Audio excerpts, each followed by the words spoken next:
comum do que vocês imaginam, né? Hoje, com transmissão ao vivo pelas nossas plataformas no Instagram e Facebook. Também hoje temos a presença do Marcos Bonato, que também é do Instituto Amor e Carinho. O nosso palestrante dessa noite, que é o Dr. Henrique Soares Assis, ele que é cardiologista, especialista em ecocardiografia pela Unicamp, ele que vai falar um pouquinho para a gente sobre cardiomiopatia hipertrófica. E também queremos agradecer a BMS, a Bristol Myers Squibb, que está nos apoiando aqui nesta live de hoje, para a gente poder falar um pouquinho e fazer esse bate-papo e conhecermos um pouquinho mais sobre cardiomiopatia. Com vocês também, agora, o nosso amigo e companheiro Marcos Bonato. Olá, muito boa noite a todos.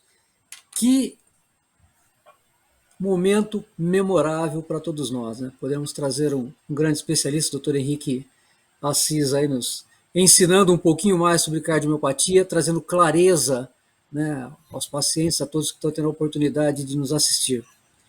Mais uma vez, muito obrigado, Dr. Henrique.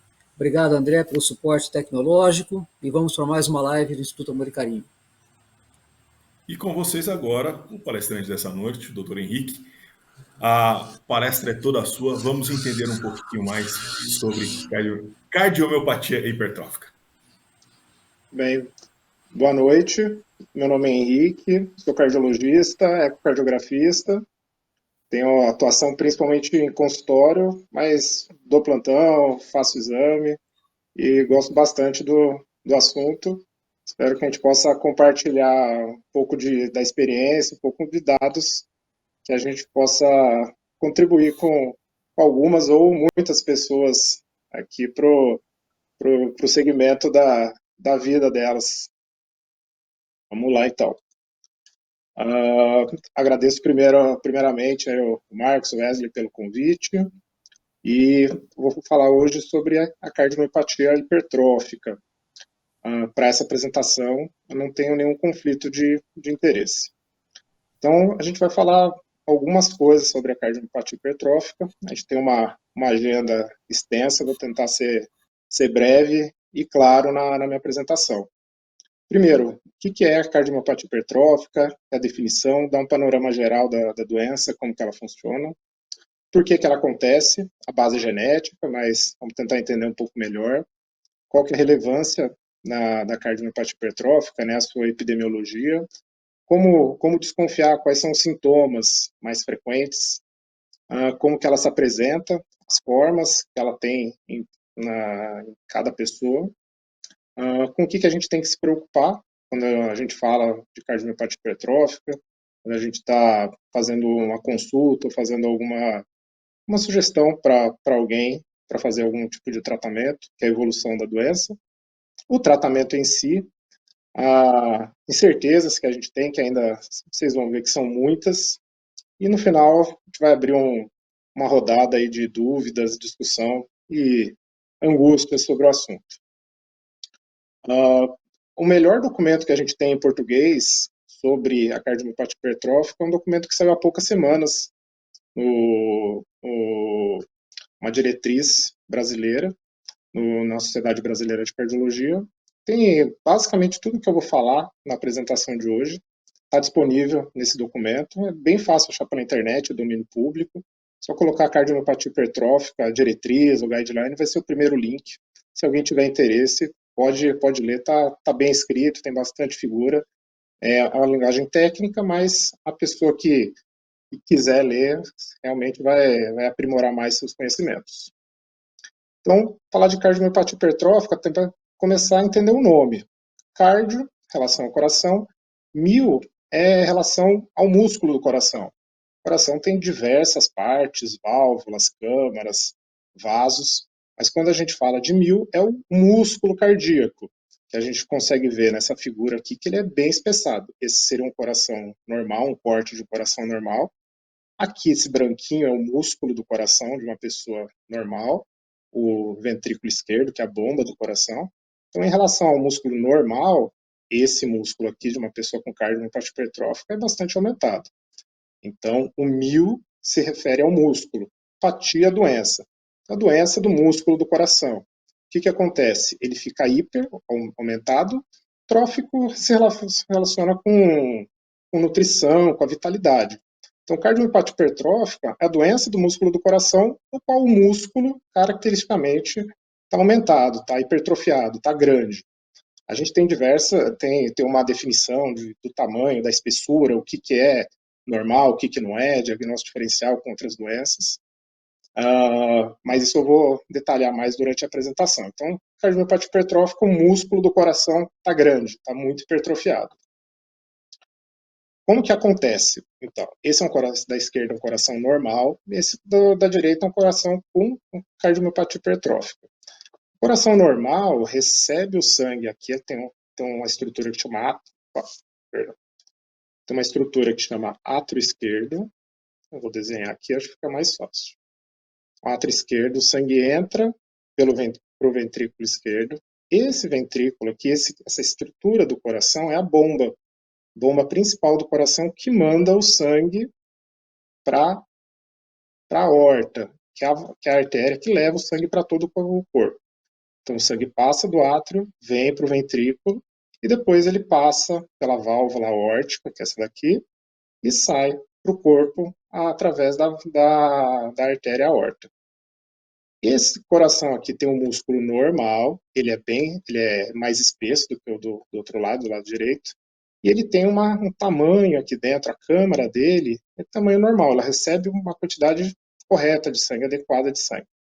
Na pessoa que tem a cardiomiopatia hipertrófica, o que acontece? O músculo do coração, ele é espesso, ele é muito grande, ele é muito espesso.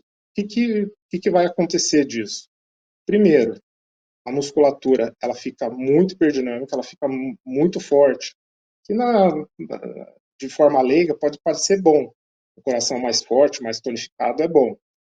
Entretanto, vejam que essa parte de dentro do coração, do ventrículo esquerdo, ela é bem menor do que essa parte aqui. Então, o ventrículo ele consegue receber menos sangue, ele tem uma dificuldade para receber o sangue. Aqui a diástole dele, o relaxamento do coração é dificultado. E uma coisa bastante importante, essa saída aqui do coração, lembra que eu falei que o sangue entra aqui e sai pela aorta. Essa região aqui que o sangue sai, ela é bem menor do que essa região no coração normal. Isso aqui chama via de saída do ventrículo esquerdo, onde sai o sangue do ventrículo esquerdo. Então, a maioria dos sintomas da pessoa com cardiomiopatia hipertrófica vai ser causado por uma diminuição desse espaço. O nome técnico que a gente fala, ele faz um gradiente, faz uma diferença de pressão muito grande entre o ventrículo e a aorta. Então, basicamente é isso que acontece no coração da pessoa com cardiomiopatia hipertrófica. Então, pouca quantidade de sangue consegue entrar aqui no ventrículo esquerdo e para o sangue sair daqui e ir para o resto do corpo, ele tem uma dificuldade, tem um bloqueio da sua passagem. Por que acontece a cardiomiopatia hipertrófica? A cardiomiopatia hipertrófica é uma doença genética. Ela tem uma base que a gente chama de autossômica dominante. O que é isso? Cada gene nosso é definido por um alelo do pai e um alelo da mãe. Se uma pessoa tem um pai ou uma mãe com cardiomiopatia hipertrófica, vamos lá, a pessoa que tem cardiomiopatia hipertrófica, no caso, esse pai aqui, ele tem esse gene, Dzão, que é alterado. O normal são os Dzinhos.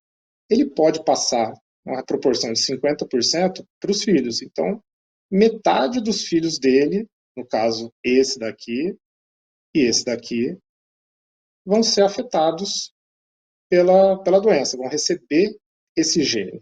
Então, eles vão carregar o gene que pode levar à cardiomiopatia hipertrófica. E da mãe vai receber os dois genes normais. Então, uma pessoa com cardiomiopatia hipertrófica tem 50% de chance de passar o gene alterado para os seus filhos. Quer dizer que 50% dos filhos vão ter a doença, vão ter sintomas, vão ter que se preocupar com isso? Não necessariamente. Porque a doença tem penetrância e expressão variável. O que quer dizer isso?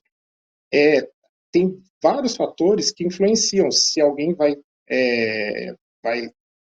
adquirir aquela doença, vai ter o fenótipo, vai ter algum problema por conta daquela doença ou não.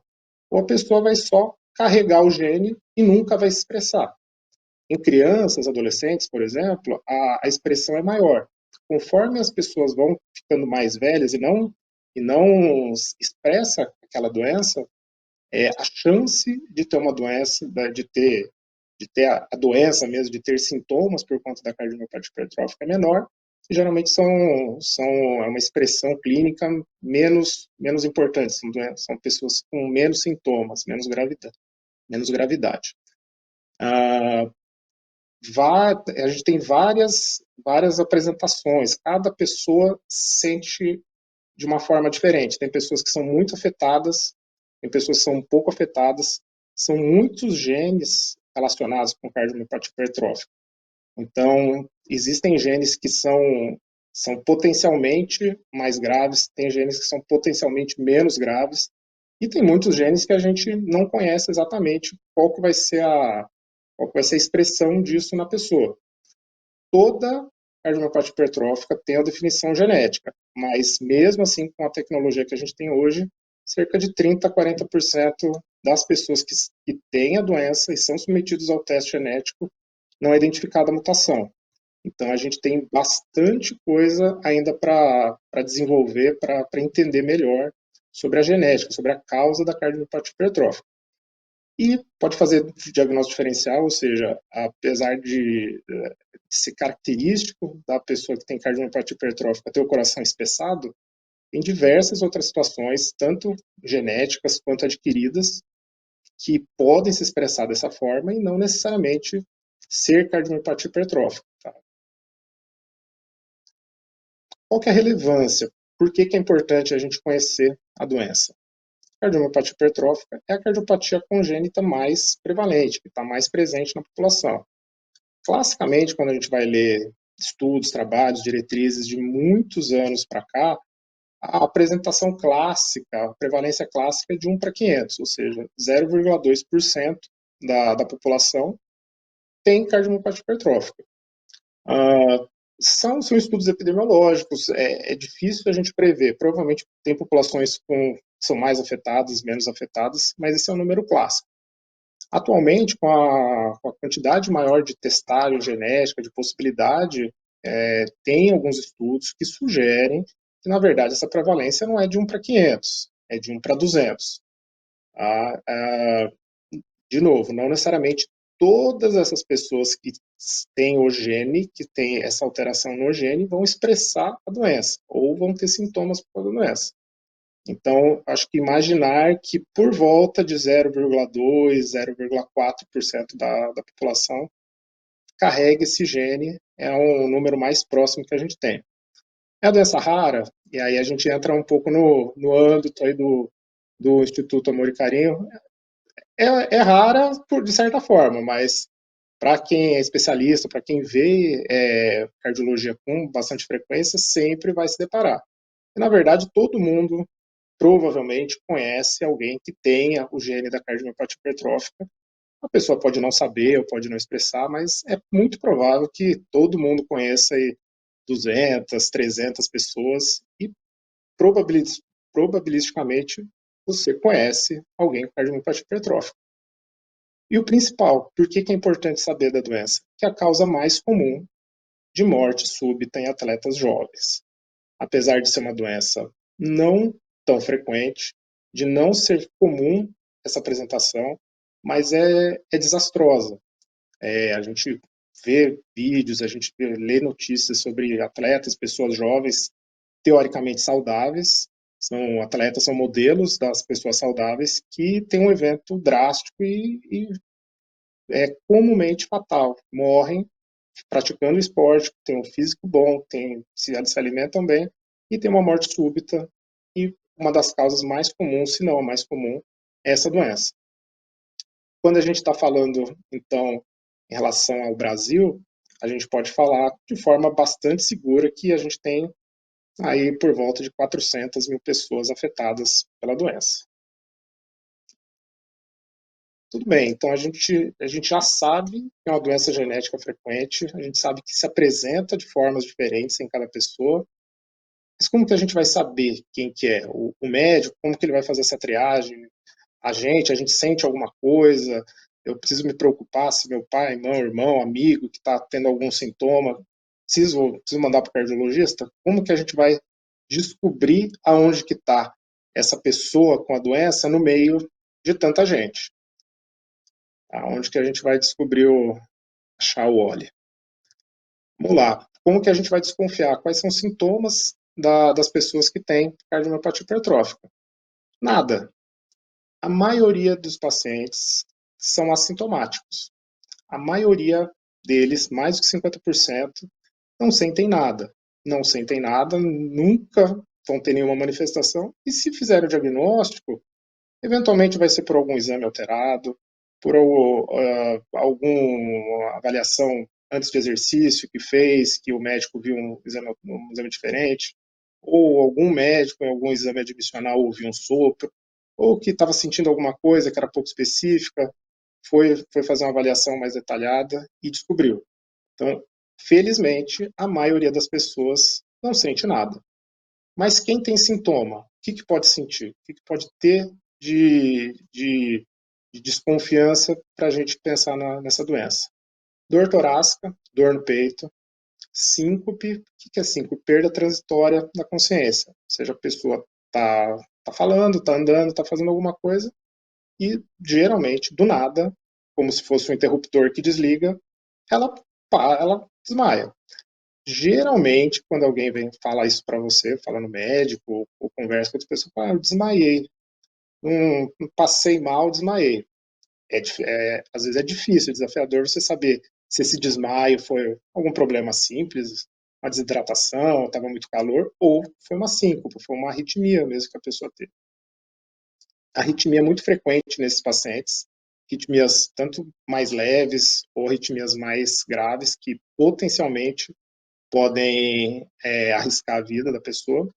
Fadiga, intolerância ao esforço, cansaço, todos esses sintomas, eles podem ser sintomas da cardiomiopatia hipertrófica. Veja que nenhum desses é muito específico. Então, tem gente que cansa, que não tem um hábito de fazer exercício, começa a fazer exercício, começa a ficar cansado, ficar intolerante ao esforço, está sedentário, está um pouco com sobrepeso, de vez em quando desmaia por algum motivo. Então, esses sintomas são, a gente fala que eles são inespecíficos, não tem um sintoma muito claro. E nada. Por que coloquei nada de novo? É o mesmo nada aqui de cima? Esse nada de baixo é diferente. Esse nada de baixo é a pessoa que se manifesta com morte súbita. E pode ser a primeira manifestação da cardiomiopatia hipertrófica. Tem pessoas que nunca sentiram nada, nunca tiveram nenhum problema, nunca souberam de ninguém na família com nenhum problema. E a primeira manifestação é uma arritmia grave que pode levar à morte súbita. Tá? Então, por isso que o escopo é muito grande. A pessoa pode não sentir nada, pode ter alguns sintomas, e sentindo ou não algo antes, ela pode evoluir para a morte súbita. Agora, como que a gente vai desconfiar por exames? E aqui eu vou precisar da ajuda do Wesley e do Marcos depois, porque eu peguei 2 eletros diferentes. Para quem não está acostumado a ver eletro assim, ele tem uma curva pequenininha, um QRS, que é esse complexo aqui que representa o batimento do coração, e depois uma outra curva para cima aqui. Então, esse daqui é um batimento do coração. Aqui começa outro. Então, a gente vai comparar esses 2 eletros. Esse daqui, nessa derivação, tem uma curvinha, QRS, e essa onda para cima aqui. Esse daqui, desse eletro, aí é a pergunta para o Marcos e para o Wesley. É mais parecido com esse ou esse daqui? QRS para cima e aqui essa curva um pouquinho para baixo. Do mesmo jeito que aqui, ó. QRS, uma curvinha para cima, aqui está diferente. QRS, uma curvinha para baixo. Aqui é uma curvinha para baixo. Um desses eletros é tipicamente de uma pessoa com cardiomiopatia hipertrófica. Esse daqui é o normal. Wesley e Marcos, querem arriscar aí? O da esquerda ou da direita que está alterado? Eu acho que o da Vamos esquerda. lá. Ó, então vamos lá. Esse daqui é um eletro praticamente normal. Para quem é cardiologista, você pode até ver algumas alterações, mas esse eletro da direita é bem alterado, é bem diferente, tá? Tecnicamente é bem fácil de ver, mas mesmo para um não especialista, ele consegue ver alterações aqui. Por que eu quis mostrar esses eletros, que são bem diferentes para alguém que já tem alguma familiaridade com eletro? Porque eles são da mesma pessoa. A mesma pessoa, esse paciente tem cardiomiopatia hipertrófica, só que esse eletro é de 2016 e esse daqui é de 2023. Tá? É a mesma pessoa, é um paciente que acompanha comigo, ele veio comigo a primeira consulta em 2023. Geralmente eu faço o eletro antes de entrar na consulta. Ele chegou na consulta, eu olhei o eletro e falei, faz tempo que você sabe que você tem cardiomiopatia hipertrófica? Ele ficou assustado. Mas como que você sabe? Não, o eletro é típico. Então, como que a gente vai separar aquelas pessoas que às vezes não sentem nada, às vezes por exame, mas o exame pode ser totalmente normal. Tá? Esse exame aqui é fácil para um especialista ver, esse daqui nem tanto. O que a gente consegue ver por outros exames? Esse daqui é um ecocardiograma, que é um ultrassom do coração. O ecocardiograma normal, ele tem aquela parede que eu mostrei normal, dos dois lados. A pessoa com cardiomiopatia hipertrófica tem a parede muito grande, tem o septo muito grande em relação ao restante do coração. Aqui do mesmo jeito. Isso daqui é uma outra imagem. Septo muito grande em relação ao normal. Esse daqui é uma outra imagem. Aqui é como se fosse um rocambole, vendo o coração de frente. Aqui é todo o ventrículo esquerdo. Tudo isso daqui que eu estou pintando é o músculo. E aqui, nesse paciente que é normal, é só isso daqui. Então, o músculo é muito grande da pessoa com cardiomiopatia hipertrófica. Então, quando que a gente vai desconfiar? O que a pessoa pode falar para você, para um colega, às vezes numa conversa, ou para o próprio médico? Pessoa jovem que tem algum daqueles sintomas que eu falei. Um atleta que nunca sentiu nada, mas ele está perdendo rendimento. No esporte ele não consegue atingir o mesmo performance que ele tinha antes. Pessoa que tem algum sopro, sabe que tem algum sopro, ou médico, clínico, generalista ouve algum sopro. Pessoa que às vezes chega no consultório e fala, olha, já me falaram que eu tenho um problema, um sopro no coração, mas eu não sinto nada, nunca senti nada. Toda a minha família morre de infarto. Inclusive, eu tive um tio, um primo, que morreu jogando futebol. Não tinha nada, morreu do nada, jovem. O médico, ele olha, nossa, esse eletro está esquisito. Não cardiologista. Também pode desconfiar de cardiopatia hipertrófica. Aquelas situações, exame admissional, pré-operatório, testado para academia, esporte, então, todas as situações tem que levantar uma bandeira vermelha de que pode estar diante de uma pessoa que tem essa doença.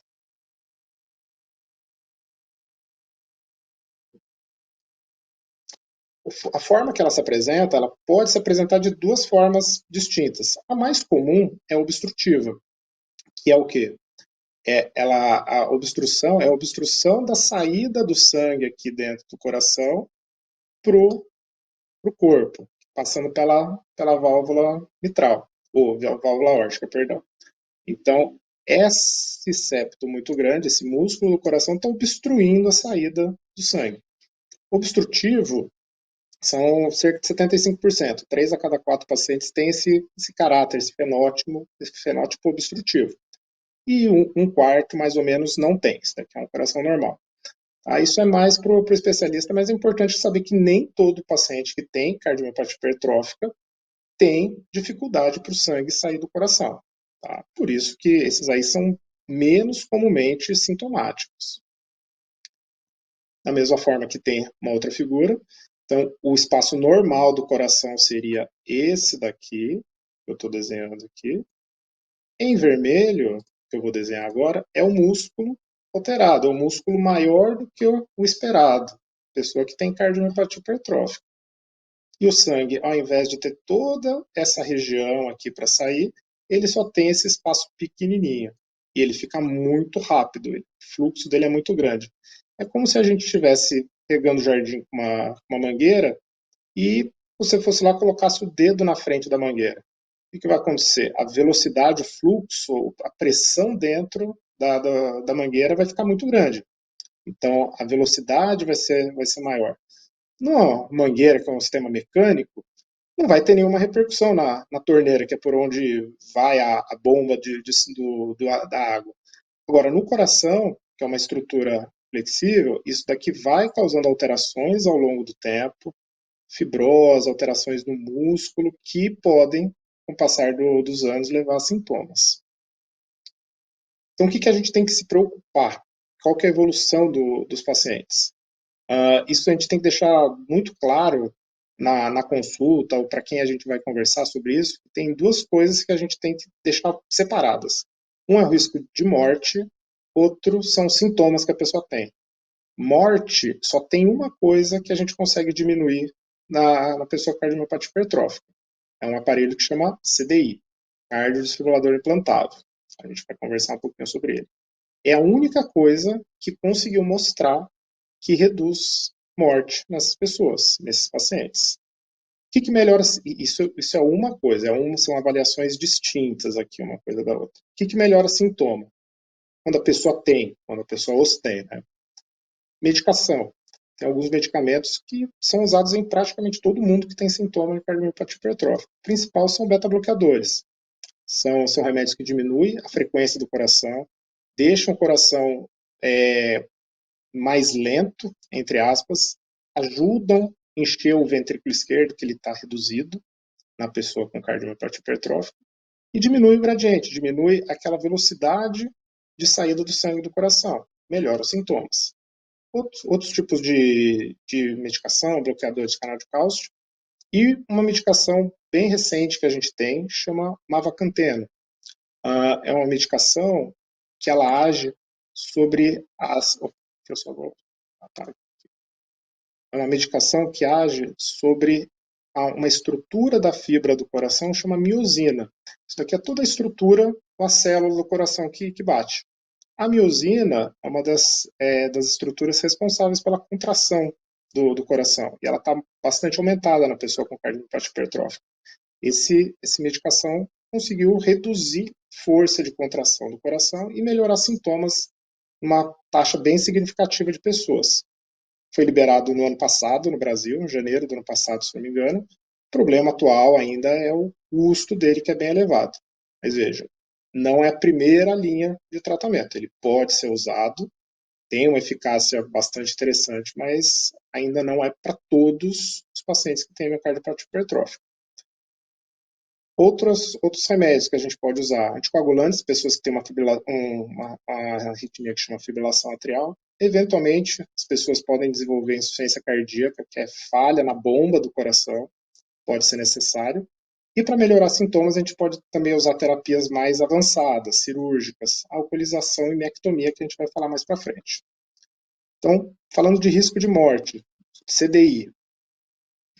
O CDI é um dispositivo que a gente coloca debaixo da pele da pessoa, que ele leva um cabo através da veia até o coração, que ele faz? Ele identifica se eventualmente a pessoa estiver tendo alguma arritmia, ele identifica a arritmia, vê que é um ritmo que a pessoa está em parada cardíaca potencialmente fatal, e ele consegue carregar a energia e consegue disparar um choque no coração da pessoa. E com bastante eficiência, ele consegue voltar o ritmo cardíaco normal. Então, a pessoa que eventualmente tem a cardiomiopatia hipertrófica, que tem uma arritmia fatal, que pode levar à morte súbita, pode se beneficiar desse aparelho se ele tiver implantado nela. Mas como que eu sei se uma pessoa precisa desse aparelho? Tinha um programa antigo, que é da década de 90, que chama Tentação, do Silvio Santos. Lá as pessoas escolhiam algumas opções, dentre as opções que ele dava. No CDI também, a gente tem 3 opções, 3 desfechos, na verdade, quando a gente vai escolher o CDI. Uma é o mais comum. A maioria das pessoas vai estar nessa opção? Se a gente colocar um CDI numa pessoa com cardiomiopatia hipertrófica, vai acontecer o quê? Vai acontecer exatamente o que o Palmeiras tem mundial, ou seja, nada. Não vai acontecer nada. A pessoa pode implantar esse dispositivo, nunca vai ter nenhuma arritmia, nunca vai precisar dele, mas foi implantado lá. Teve benefício? Talvez a diminuição da ansiedade, mas a pessoa não se beneficiou do remédio, do aparelho.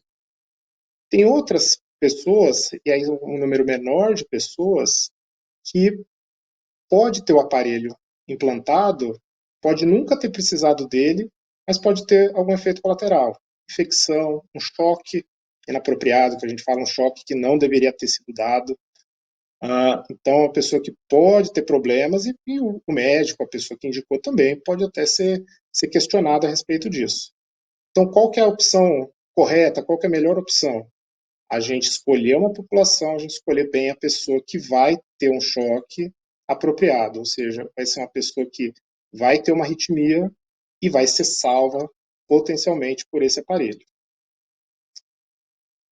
Então, eu vou mostrar um vídeo para vocês, só para vocês entenderem como que é a pessoa que tem um CDI implantado. Esse aqui é um jogo de futebol. Um jogador cai em campo, ninguém entende bem o que está acontecendo, ninguém sabe o que fazer, e depois de alguns segundos ele se levanta. Sem saber exatamente o que está acontecendo, ele se levanta meio fora do ar. Quando a gente entende o cardiomiopatia hipertrófica CDI, agora vocês olhando de novo o vídeo, esse jogador tinha alguma doença cardíaca e ele tinha esse CDI implantado. O que aconteceu? Ele estava andando, ele só desliga. Essa é a síncope da cardiomiopatia hipertrófica. Quando o CDI está lendo que ele tem uma arritmia, olha as pernas dele. Vou voltar aqui um pouquinho. Olha a perna dele. Ela se mexe. Ele acabou de tomar o choque do CDI. Alguns segundos depois, ele levanta. Então, um jogador que, se não tivesse esse aparelho, um atleta, que teria uma arritmia que provavelmente o levaria à morte. Ou com alguma sequela se ele tivesse sido atendido rápido. Mas é muito provável que esse aparelho que ele tinha implantado salvou a vida dele. Então, como que a gente vai saber em quem coloca esse aparelho, esse CDI? A gente tem alguns critérios, a gente não sabe exatamente qual que é a pessoa que vai se beneficiar ou não. Então, a gente usa alguns scores, alguns dados, para saber quem tem o maior risco, quem tem o menor risco de ter essa arritmia. Quem já teve uma arritmia complexa, quem já teve uma morte súbita abortada, tem indicação absoluta de colocar. Essa pessoa não tem dúvida, ela já mostrou para a gente que ela pode ter uma arritmia, ela pode morrer por conta disso. Todas essas pessoas devem colocar o CDI. Não é a maioria das pessoas. Alguns pacientes têm algumas alterações que levam ao maior risco de arritmia. História familiar, síncopes, né, inexplicadas, síncopes, a perda da consciência, hipertrofia, ou seja, o ventrículo muito grande. O normal do ventrículo, do septo da pessoa, é mais ou menos de 8 a 10, 11 milímetros. Tem pessoas que têm 25, 28, 30, 40 de septo. Quanto maior, maior o risco. Fração de ejeção menor que 50, quer dizer, o coração está ficando fraco, então ela tem um maior risco de arritmia. Aneurisma, ressonância com muita fibrose. Fibrose nada mais é do que o músculo do coração não está viável.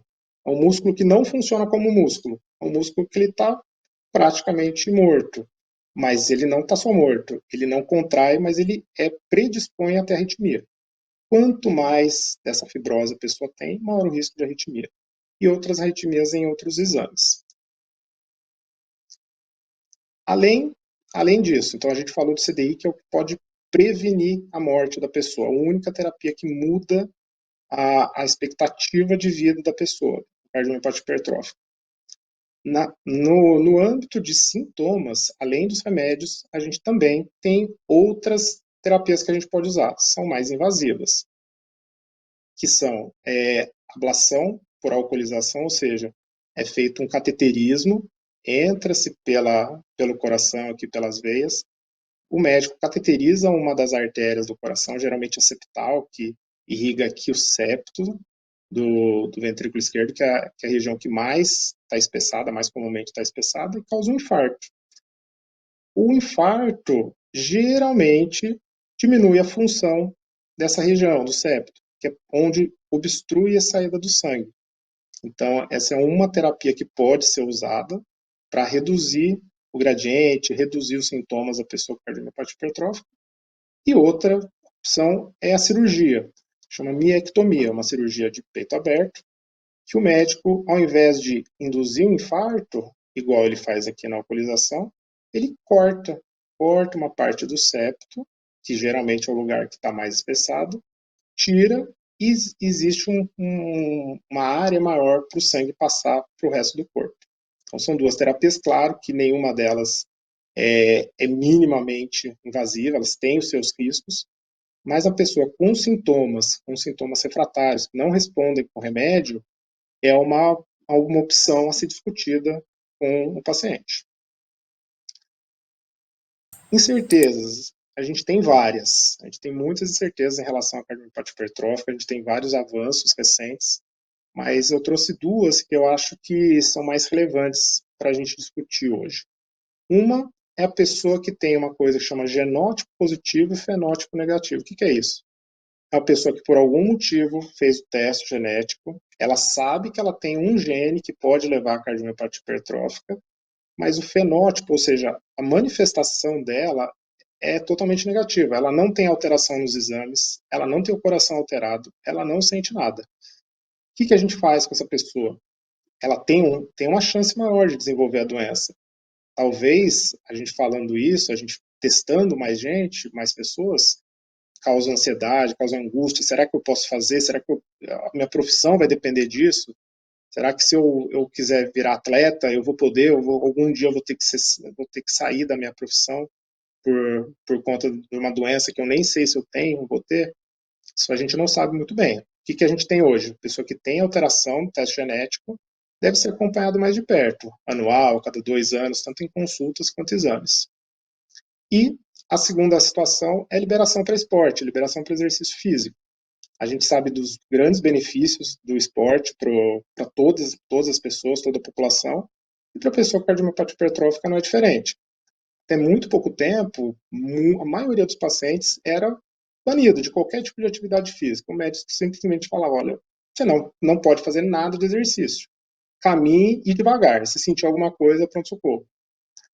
Recentemente, a gente tem visto muitos estudos que sugerem, não o contrário, mas que essa decisão não é tão preto ou branco. Muitos pacientes com cardiomiopatia hipertrófica, com ou sem CDI, são locados em estudos que não mostraram aumento de risco de arritmia, aumento de risco de morte súbita. Então, hoje, é mais adequado a gente falar que pessoas que têm um baixo risco, não têm aqueles fatores de arritmia, septo muito grande, tem sintomas, os exames são normais, provavelmente eles podem fazer atividade física até moderada. Talvez não ser atletas profissionais, mas o peso da prática de exercício físico regular vai ser muito melhor para essa pessoa do que banir totalmente por um medo de uma potencial arritmia por conta da doença. Essas são minhas considerações sobre a doença. Eu tentei ser breve, para pegar vários pontos relevantes, importantes, e eu estou à disposição para a gente conversar mais a respeito, tirar outras dúvidas que possam estar surgindo aí. Muito obrigado.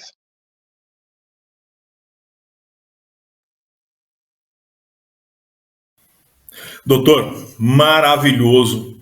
Assim, muita informação importante, muito conteúdo. Eu acho que é a primeira de várias que nós precisamos fazer para a gente entender cada vez mais. Acho que você deu bastante exemplos aqui. Realmente você colocou lá o ecograma lá para a gente poder fazer qual que dava certo. Eu acabei errando ali. Eu vou falar para você que eu errei. Tudo bem, você Mas, erra a primeira, acerta a segunda. Não, exato. Aí a gente vai aprender. Eu acho que isso é importante mesmo. Eu acho que é entender um pouquinho mais do que é cardiomiopatia, né? Tem muitas perguntas que vieram aqui para a gente poder fazer. O pessoal está na live aqui, está mandando pergunta, está fazendo uma série de questionamentos. E aí eu queria que o Marcos já começasse com uma das primeiras perguntas aí, né, que teve aí, para a gente poder começar a dar mais claridade. E quem tiver pergunta pode ir mandando aqui na live que a gente vai estar filtrando aqui para poder fazer para o doutor Henrique. Olá, doutor Henrique.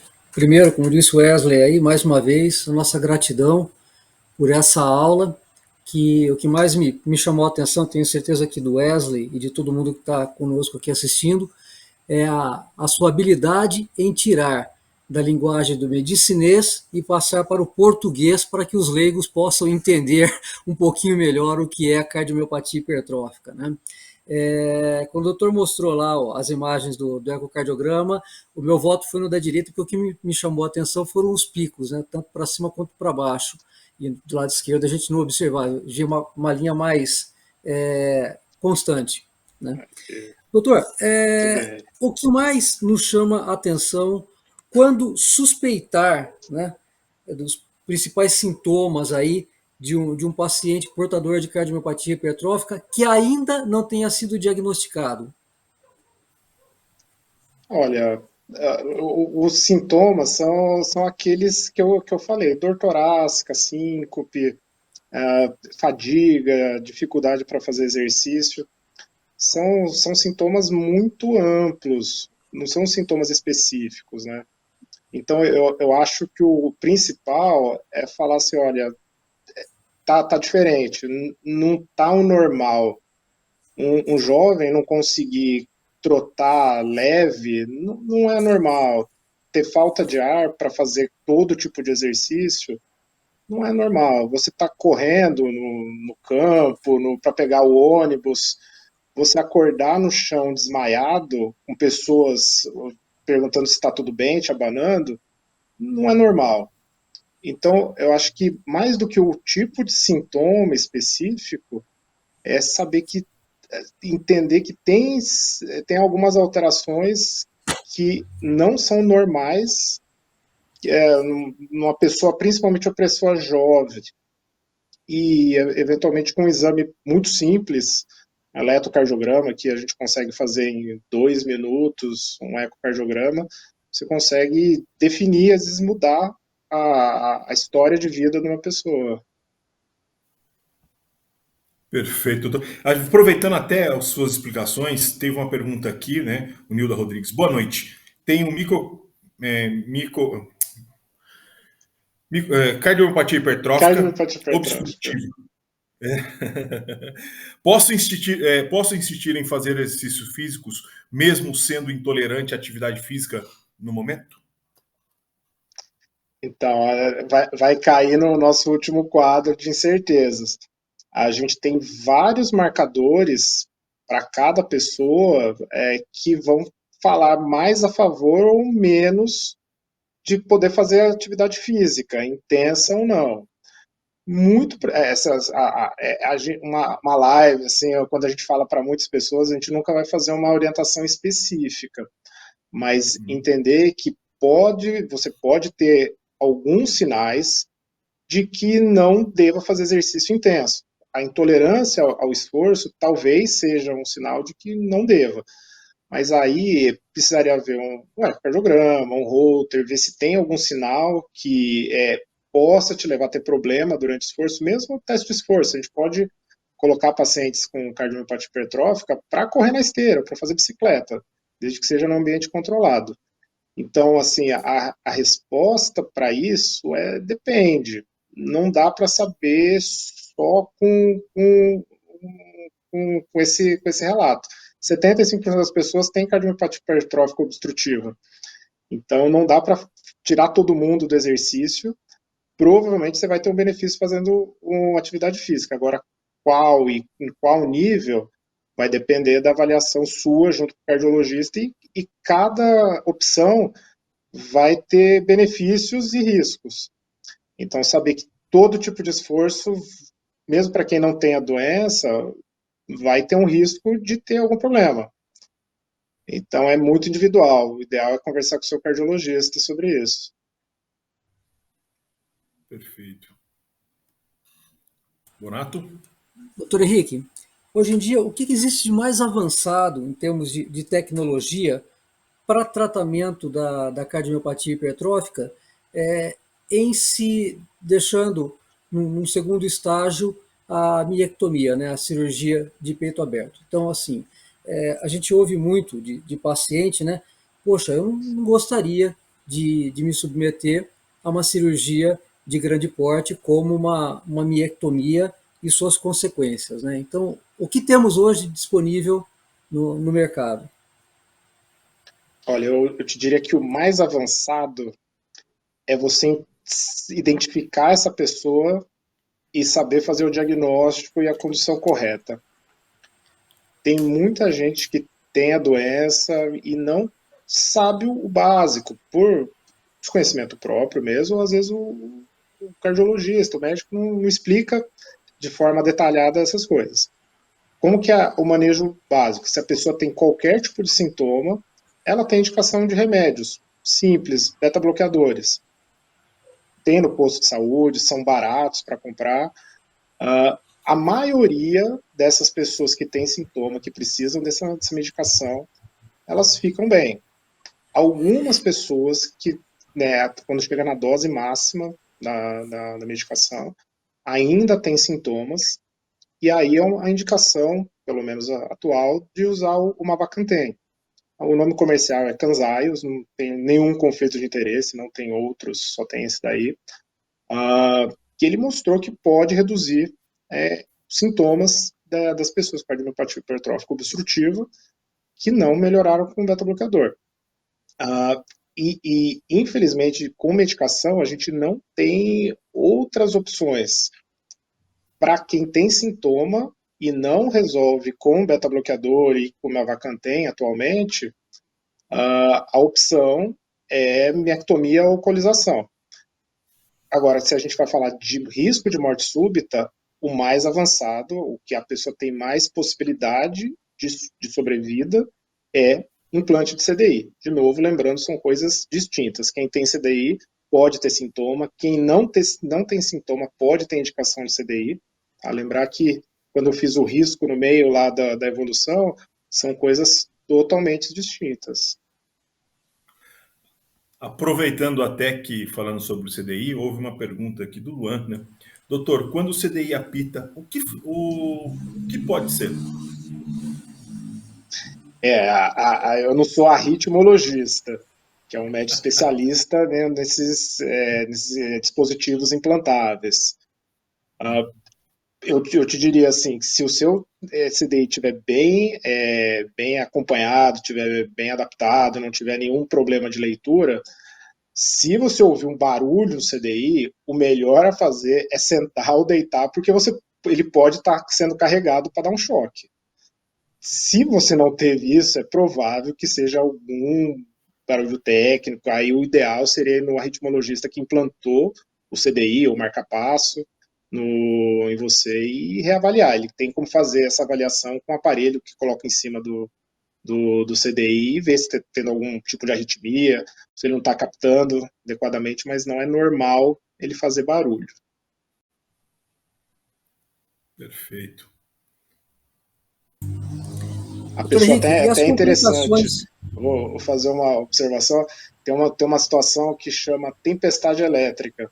São pessoas que tomam choques seguidos de CDI, às vezes apropriados, que têm arritmia, mas a maioria das vezes inapropriados, porque o CDI lê com uma arritmia, alguma outra alteração, ou ele não está bem sincronizado, ele tem alguma fratura, e são pessoas que chegam no pronto-socorro com um choque atrás do outro e você não tem o que fazer.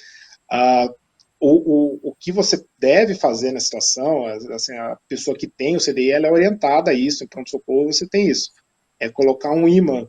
Se você tiver um ímã grande em cima do CDI, isso funciona no marca-passo também. Você colocar um ímã em cima disso, ele interrompe o funcionamento dele. mas isso é provisório, você tem que chamar um arritmologista para avaliar o que está acontecendo. Mas é uma situação bastante drástica, não é comum, mas pode acontecer também. Então, lembrar que uma dos eventos que pode acontecer quando a gente vai indicar o CDI são complicações. Pode ter infecção, endocardite, extrusão do CDI. Então, não é, vamos colocar em todo mundo, então, se você não precisar, tá lá, a gente só perdeu um pouco de tempo. Um aparelho caro, um aparelho que custa aí, com implante, pelo menos aí seus 50, 60 mil, não é para todo mundo, e tem as suas complicações também. Perfeito. Doutor Henrique, as Marcos? complicações a longo prazo da cardiomiopatia hipertrófica, o que o senhor vê ali? As Desdobramentos da principais, evolução da doença. o pior complicação no longo prazo é a insuficiência cardíaca, e que é quando o coração ele para de contrair de forma adequada.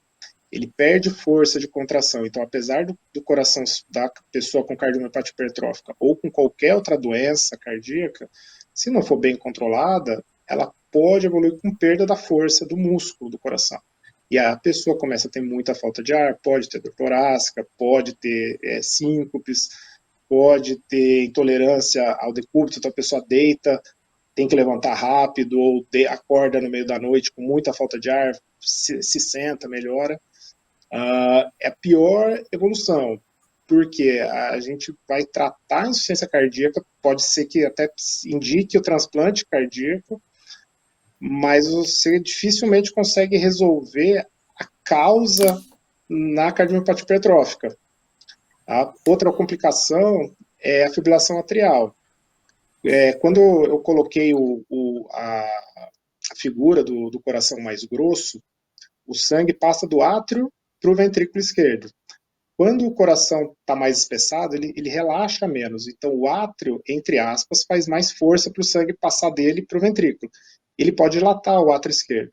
A dilatação ou disfunção dessa estrutura do coração pode levar a uma arritmia, que chama fibrilação atrial. Muito comum na população idosa e é mais comum nas pessoas com cardiomiopatia hipertrófica. Cerca de 20% vai ter ao longo da vida. E essa arritmia é importante porque, além de dar sintoma, ela predispõe a risco de evento tromboembólico. O que é isso? Pensar em AVC. Então, a pessoa que tem cardiomiopatia hipertrófica tem uma chance maior de ter essa arritmia, e tendo essa arritmia, tem uma chance grande de ter um AVC, um acidente vascular cerebral. E aí, nessas pessoas, existe indicação de usar remédios que chamam anticoagulantes. É que eu coloquei na apresentação também. Para Perfeito, facilitar a doutor. circulação sanguínea, né, doutor? Na verdade, é para evitar a formação de trombo, coágulo. Trombo. Não sei se quem já viu sangue coagulado, parece uma gelatininha. Quando aquela estrutura, o átrio esquerdo, ele fica muito grande, ele pode causar alguns locais com esse coágulo. E esse coágulo saindo do coração, ele pode ir para outros locais do corpo, e se for para o cérebro, ele causa um AVC. O anticoagulante evita que ele se forme e diminuindo a chance. Não vai mitigar a chance de um AVC, mas reduz significativamente esse risco. Perfeito. Aqui tem vários elogios aqui. A Priscila coloca aqui, muito bom, obrigado. O Ale, aula prática e dinâmica, doutor Henrique, o meu cardiologista, né? Assim, aí vem aqui o Igor. Obrigado, doutor. Com certeza estou com um ótimo médico me acompanhando na doença. Né? E aí vem a pergunta da Abraço Silmara, aí, né? Igor. Ela é enfermeira e ela coloca assim: com a medicação, a gente volta a ter uma vida normal? Né? Ela pergunta aqui. Bom, lembrando que a maioria das pessoas com cardiomiopatia hipertrófica tem vida normal. Grande parte nem faz o diagnóstico. As pessoas que fazem o diagnóstico e têm sintomas podem sim ter uma vida normal com medicação. Beta-bloqueador, essas outras medicações, uma Vacantem. Claro que sempre vai ter um risco maior do que uma pessoa que não tem, tanto de arritmias quanto de morte súbita. Tá? Isso precisa estar muito claro para a pessoa. Mas desde que ela faça a avaliação seriada, faça os exames corretos, não tenha sintomas, principalmente, esteja bem ajustada com o remédio, ela pode sim ter uma vida normal. Quando a gente fala normal, é difícil você tirar isso da cabeça. Nossa, qualquer coisa que eu tenho pode ser do coração, vou no pronto-socorro. Então, normal, fisicamente sim. Agora, mentalmente, psicologicamente, até questão de ansiedade, talvez não. Isso depende muito de pessoa para pessoa. E a conversa com o médico também. Às vezes o colega mais causa dano psicológico do que ajuda. Então tem que ser bem franca essa conversa. E quem vai decidir a maioria das coisas, na verdade, é o paciente.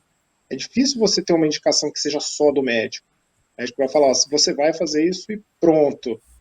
Na verdade, você pode fazer isso, você tem um risco maior de evoluir bem, e se você não fizer isso, você tem um risco maior de evoluir dessa outra forma. O que você acha? Tem pessoas que se sentem confortáveis, não, faz tudo o que eu puder para não ter arritmia, para não ter a morte súbita, mesmo sendo ter um risco baixo. Então a gente vai lá e conversa sobre o CDI. Tem pessoas que não, fala, eu tive uma experiência, eu tenho uma paciente que teve uma experiência ruim na família com CDI, ela tá borderline, fica tem critérios para colocar, tem critérios para não colocar, e a gente conversou e olha, não quero, entendo, meus exames são normais, prefiro não colocar o CDI, a gente vai acompanhando. Então, isso depende muito da conversa com o médico e o que a pessoa pensa dela mesma, ela assumir a saúde dela para ela mesma. Doutor Henrique, nós ouvimos bastante de pacientes aí, o famoso ponto, né, de controle, o gradiente, né? Porque meu gradiente está muito alto e tal. Eu gostaria que o doutor desse um panorama geral aí do que é o normal, o que é a obstrutiva, o que é a significativa. E aí eu quero compartilhar depois alguns casos aí de alguns pacientes nossos que estão em tratamento e que tiveram uma grande mudança de vida no seu gradiente. Tá? O gradiente, o que é? O gradiente é a diferença de pressão entre o sangue que está dentro do ventrículo esquerdo. Vocês estão vendo minha tela aqui, certo? Eu Sim. mostrando o coração, sim? Então, Não, a vai diferença de compartilhar? pressão. Oi? Pronto, agora sim. Agora tá. Dentro do ventrículo, dentro do coração e na aorta, que é a artéria que leva o sangue para o resto do corpo. Então, quanto mais estreito aqui, quanto mais, entre aspas, força o coração fizer para mandar o sangue para o resto do corpo, maior o gradiente. Pensar que quanto maior o gradiente, mais eu estou colocando o dedo na frente da torneira para a água esguichar mais rápido. Tá? O que os remédios fazem? Remédios ou a miectomia ou o tratamento faz? Relaxa mais o coração ou deixam o espaço aqui maior, você cria um gradiente menor. E geralmente, quanto maior o gradiente, mais sintomas a pessoa tem. Não é uma linha reta. Tem pessoas com quase nada de gradiente com muitos sintomas, tem pessoas com muito gradiente e poucos sintomas. Mas, em geral, quanto maior o gradiente, quanto maior essa velocidade do sangue, maior a dificuldade do sangue de sair do coração, mais sintomas a pessoa tem. Perfeito, doutor. Eu acho que maravilhoso, muitos esclarecimentos aqui. A Prudência, ela coloca aqui, eu tenho muitos sintomas, apagões, e minha história não é tão grande, já tenho CDI, pois tenho muitas mortes súbitas em minha família. É o testemunho que ela coloca aqui. E ela coloca, e as pessoas Provavelmente colocam ela já tinha aqui. indicação de CDI, já. Então está correta a indicação dela. Se os apagões não estão sendo seguidos por choque, então menos pior. Talvez ela tendo arritmias menos complexas. Mas certamente ela é uma das pessoas que tem indicação de colocar o CDI. Bacana. Marcos, É, a gente poder caminhar aqui também daqui a pouco no nosso final, porque a gente já está, parece muito rápido, né? A gente já faz 1 hora que nós estamos aqui ao vivo, fazendo esse bate-papo gostoso e conhecendo um Muito pouquinho bom. sobre cardiomiopatia.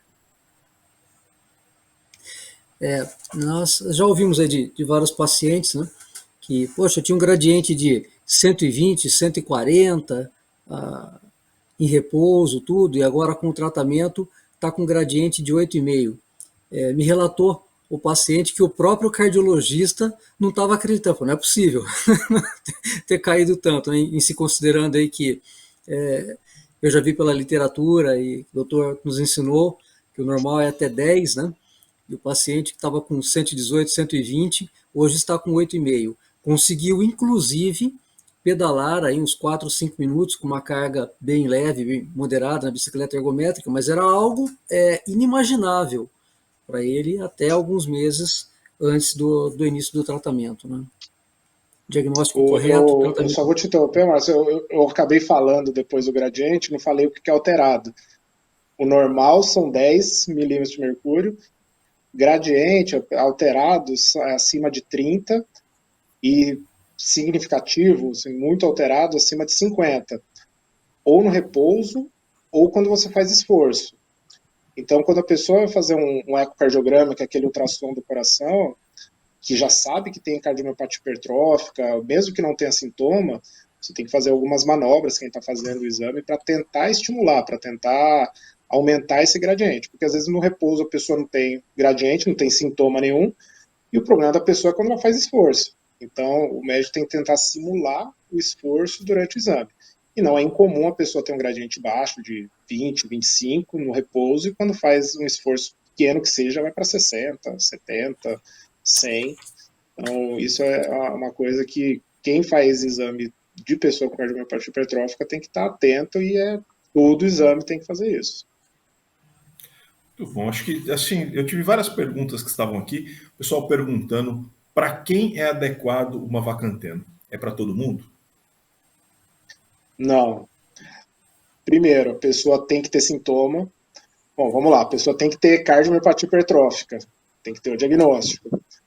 Uma vez que ela tem o diagnóstico de cardiomiopatia hipertrófica, ela tem que ter sintoma. Ele só foi testado para pessoas com sintomas. A gente chama de classe funcional 2 e 3, ou seja, um é que não tem sintoma, 4 é sintoma no repouso. Muito, muito ruim. Ele foi testado, foi visto benefício nas classes intermediárias. Uh, essa pessoa já tem que ter usado ou estar usando as medicações de primeira linha, que são os beta-bloqueadores e bloqueadores de canal de cálcio, glutazem e verapamil, que são mais comuns, e se manter sintomático mesmo com a dose máxima dessas medicações. Então, para essa pessoa, existe a indicação do Mavacantem. Em diretriz é indicação 2A, ou seja, não é para todos, mas deve ser considerado fortemente nessa população. Lembrando, o risco de morte súbita de CDI não tem nada a ver com a indicação do Mavacantem. Então, existe a indicação nessa população. A pessoa tem cardiopatia hipertrófica sintomática, mesmo com o uso otimizado de beta-bloqueadores ou bloqueadores de canal de cálcio. E cardiomiopatia hipertrófica obstrutiva. Tá? No caso, ele tem um gradiente, está sendo testado em não obstrutivo também, mas hoje o que a gente tem de liberação é para o obstrutivo. Perfeito. Vamos para a última pergunta, Marcos, para a gente poder ir para o nosso encerramento aqui também. Tá desligado seu microfone, Marcos. Sim, agora pessoal. Os exames de imagem, doutor, a ressonância magnética cardíaca, né, e o ecocardiograma, o Holter, tal, qual é o mais elucidativo para o diagnóstico e que dica que o doutor dá, assim, que o paciente deve fazer com mais frequência? Que exame que ele deve fazer mais frequentemente para acompanhamento? Olha, é uma pergunta capciosa, porque elucidativo Não adianta nada a gente fazer ressonância em todo mundo, a pessoa não tem um eletro simples, que é o que vai fazer mais diagnóstico da população. Cada exame na cardiomiopatia hipertrófica tem a sua função, tem a sua utilidade para falar se essa pessoa é obstrutiva ou se não é, para falar se a pessoa tem um risco maior, se não tem. O eletrocardiograma é um ótimo exame de triagem para a gente fazer na população geral, inclusive pessoas parentes, a gente não conversou muito a parte genética, mas parentes de primeiro grau, de pessoas com diagnóstico de cardiomiopatia hipertrófica, deveriam fazer eletro, às vezes o eletro é alterado, é a primeira manifestação, a pessoa não tem o coração espesso, né, que é a cardiomiopatia hipertrófica, não tem sintomas, mas tem alteração no eletro, é uma pessoa que tem que ser seguida mais de perto. O ecocardiograma, ele é o exemplo padrão do exame da cardiomiopatia hipertrófica. Ele vê bem a parede, dá para ver com bastante tranquilidade, a gente vê o gradiente que classifica a pessoa obstrutiva ou não obstrutiva, vai definir os sintomas. O Holter vai ver se tem arritmia, arritmias complexas ou não, o teste de ergométrico também pode ser usado. A ressonância é o exame mais bonito, é o exame que é mais fidedigno, é o padrão ouro para a gente ver tamanho, para ver o tamanho do septo, a espessura dele, né? E ver uma coisa muito importante que eu citei na apresentação, mas é um dado mais técnico, que é o realce tardio. O realce tardio é quanto de fibrose, quanto de músculo do ventrículo esquerdo não está funcionando adequadamente. Tem um corte que a gente usa acima de 15%, tem um risco grande de ter arritmias. Então, não tem um exame que seja melhor. O ideal seria a pessoa ter todos esses exames, pelo menos na avaliação inicial, e frequentemente, aí, talvez anualmente, ou se tiver piora dos sintomas, ter esses exames repetidos. Mas não dá para falar que um vai resolver todo o problema, porque não vai. Doutor, a gente queria agradecer imensamente a sua disponibilidade, primeiro, de trazer informação e conteúdo para todo mundo que está nos acompanhando nas redes sociais.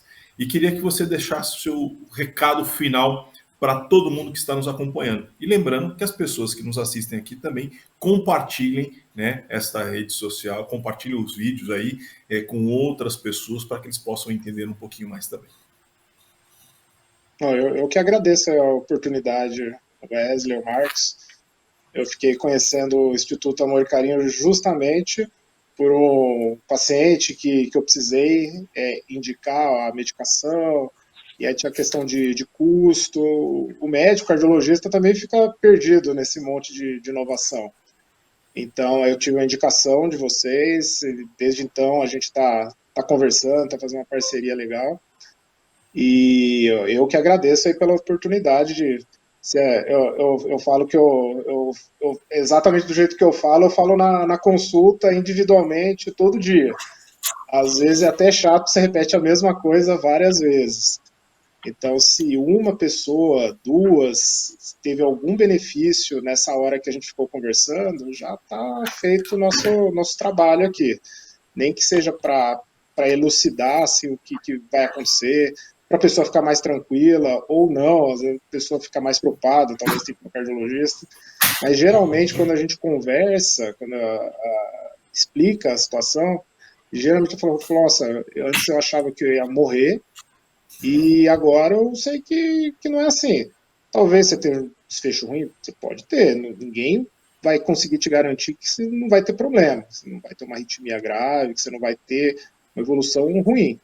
Mas a decisão depende de fatores técnicos, que é o papel do médico entregar para a pessoa, e da pessoa decidir o que é melhor para ela.